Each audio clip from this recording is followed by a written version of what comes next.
अब देखो assignment 11 question number 1 देखो क्रॉस प्रोडक्ट निकालना है। तो इसके लिए क्या करें, डिटर्मिनेंट लिखेंगे हम आई जे के ए क्रॉस बी। ए में क्या दिया है 1 1 1 और ये है 2 1। के में कुछ नहीं है तो 0 डाल दे रहे हैं, ठीक है। बी में क्या है 2i प्लस जे 2i जे के 0 है। तो इसको एक्सपेंड करेंगे तो i इंटू क्या लिखोगे, इसको हटा देंगे हम। क्या किसको हटाएंगे, जो कॉलम इस रो को तो हटाना है, इस कॉलम को हटा देंगे तो कितना हो जाएगा देखो 1 1 1 0 माइनस जे, इसको हटा देंगे तो 1 1 2 0 प्लस के, इसको अगर हटा देंगे तो 1 1 2 1। सॉल्व करो इसको i into -1 right minus left, इससे पहले फिर उधर माइनस जे -2 प्लस के 1 -2 तो -i -2j माइनस के। सेकेंड क्वेश्चन तो इजी है, एक रस में निकालना है। एक रस में क्या हो जाएगा A B sine theta 4 into 3 into sine 60।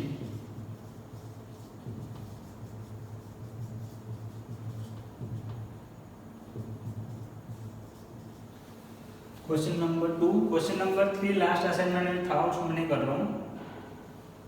Question number 4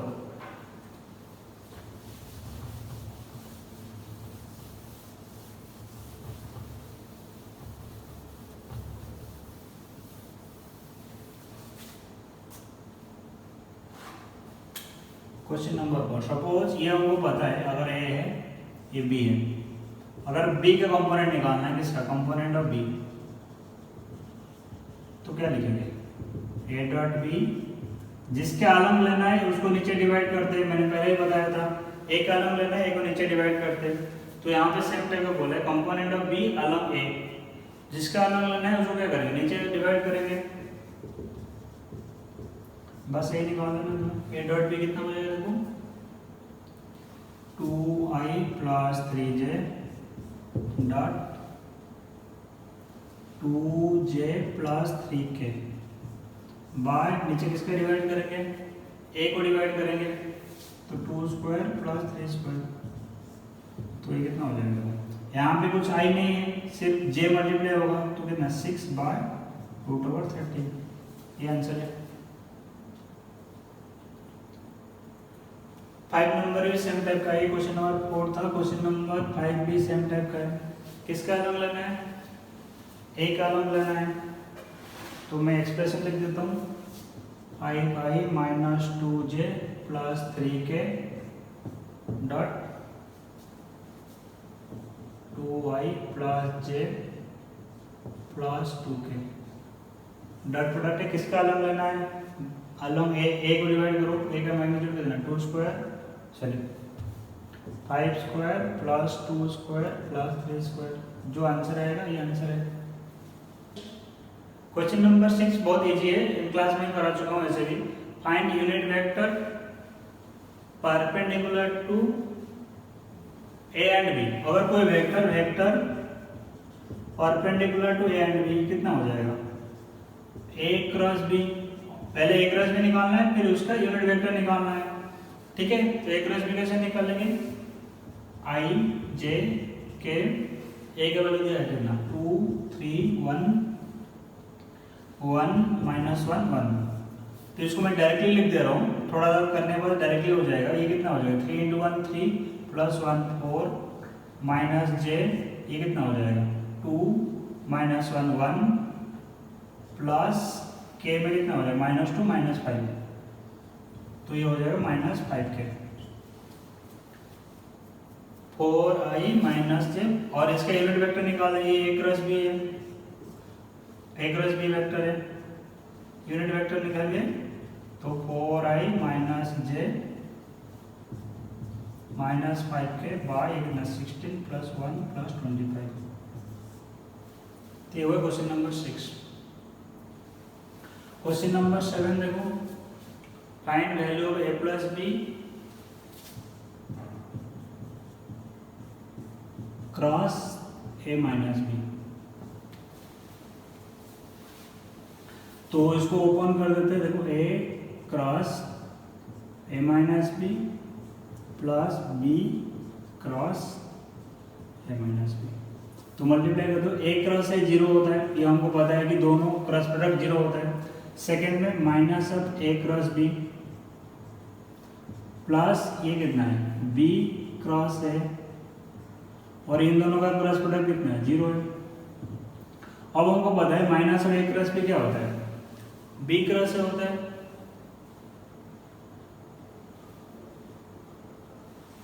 तो ये कितना हो जाएगा, तो या फिर ऐसे लिखते हैं minus of a cross b, इसको लिख देते हैं minus of a cross b, तो ये minus of 2 into a cross b। इसका ऑप्शन कितना हो जाएगा, डी हो जाएगा आंसर, गलत दिया है क्वेश्चन में। अब आंसर क्या हो जाएगा, डी। क्वेश्चन नंबर 8 में नहीं कर रहा हूं, जस्ट क्रॉस प्रोडक्ट करना है। डिटरमिनेंट लिख देता हूं r क्रॉस है, r क्रॉस है मतलब पहले r वाला वेक्टर लिखना है, i j k, r वाला वेक्टर कितना हो जाएगा 1 माइनस 1 6, और j वाला 2 3 माइनस 1। सॉल्व करेंगे तो वो दीजिए, डायरेक्टली मैं कर दे रहा हूँ। तो ये कितना हो जाएगा माइनस 1 माइनस 18, तो माइनस 17 आई, तो माइनस जे में कितना हो जाएगा minus 1 minus 8 minus 9 plus 9j sorry plus 13j plus 5। Question number 9 देखो, i plus j cross i minus j। तो इसको ऐसे कर देते हैं i cross i minus j plus j cross i minus j। Determinant भी लगा सकते हो, ऐसे भी कर सकते हो, ये i ये j ये k। एंटी क्लॉकवाइज देखो कैसे होगा, i क्रॉस i जीरो है, i क्रॉस j कितना है देखो k। Similarly plus j cross i कितना हो जाएगा देखो माइनस k, और j क्रॉस j जीरो तो ये माइनस 2k।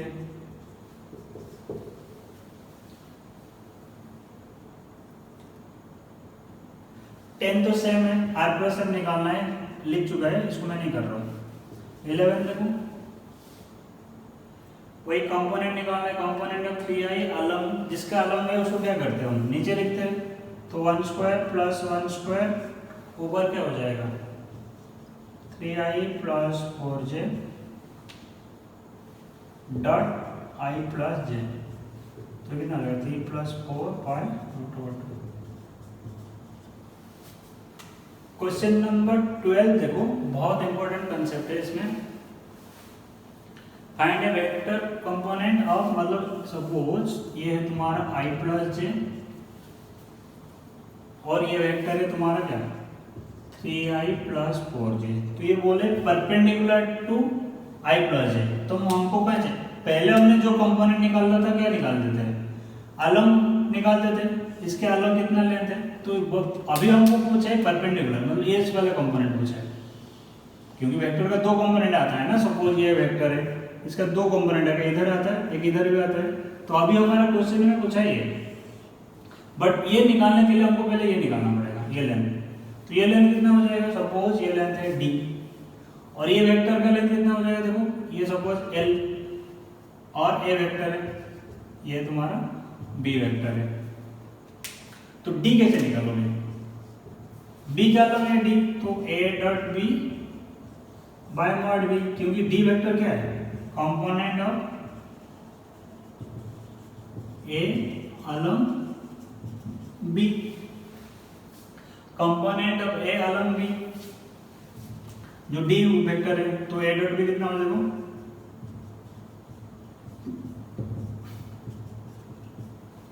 मॉड b कितना है रूट ओवर 2, तो ये कितना हो जाएगा 7 बाय रूट ओवर 2। बट हमको क्या निकालना है, हमको इस वाले लेंथ निकालना है। सपोज इसका नाम दे देता हूँ ओ ए सी।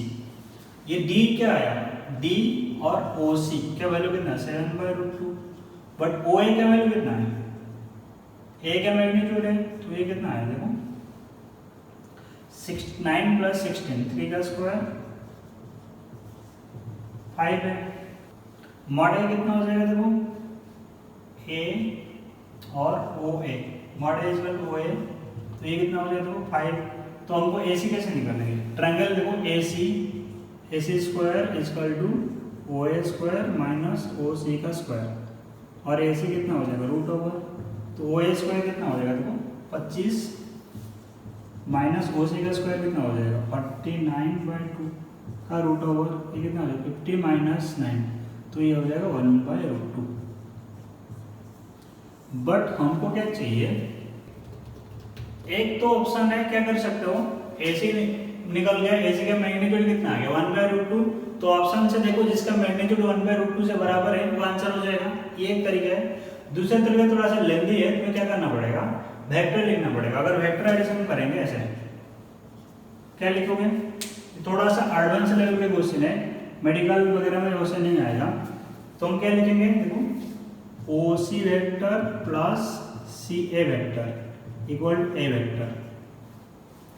OC वेक्टर कैसे निकालेंगे, OC का मैग्नीट्यूड पता है, OC और D का मैग्नीट्यूड कितना है 7/√2 इंटू उसका यूनिट वेक्टर मल्टीप्लाई करके यूनिट वेक्टर कितना हो जाएगा I + j/√2 plus CA vector equal A vector कितना है 3i + 4j, इसको अगर मल्टीप्लाई करोगे तो CA वेक्टर कितना आ गया देखो 3i + 4j minus 7/2i + j, तो इसको कैलकुलेशन करो तो ये आ जाएगा 6 - 7j -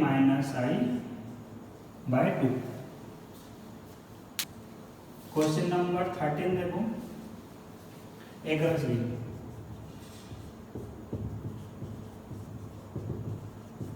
तो एक राशि को क्या लिखेंगे A B sin theta = √3 AB cos theta, tan theta कितना हो गया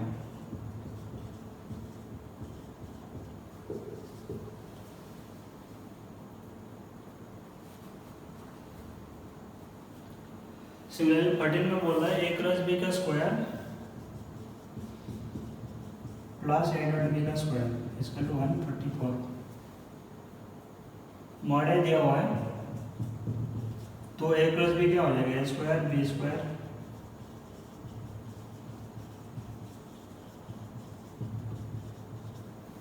तो अब a square b square common ले लेंगे तो ये कितना हो जाएगा sin square theta,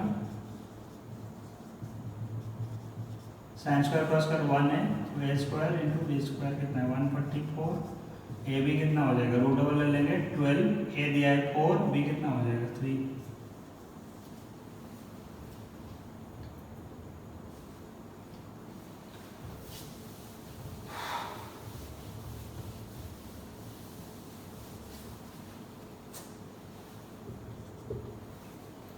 A be two vectors such that A dot be 0 और A dot B का magnitude equal to A + B, A B sin theta equal to cos theta equal to A B sin theta, तो tan theta कितना हो गया 1, theta कितना हो सकता है 45 हो सकता है, और क्या हो सकता है 10। अभी मैग्नीट्यूड बोला है तो tan थीटा का मैग्नीट्यूड कितना 1 है, मतलब 35 हो सकता है और 135 भी हो सकता है, मतलब tan 45 कितना है 1 है, tan 135 कितना है -1 है। बट हमको क्वेश्चन में ये कंडीशन दिया है a dot b less than 0 मतलब क्या यहाँ पे cos theta less than 0, cos theta less than कब 0 होगा जब थीटा 90 से 180 के बीच में रहेगा, तो इसीलिए हमारा आंसर यहाँ पे कितना होगा 45 नहीं होगा 135 होगा, क्योंकि इस कंडीशन दिया है। इस कंडीशन से हमको पता चल रहा है कि थीटा का वैल्यू क्या है 90 से बड़ा है 180 से छोटा है, तो आंसर कितना है 135 डिग्री और 3 π/4।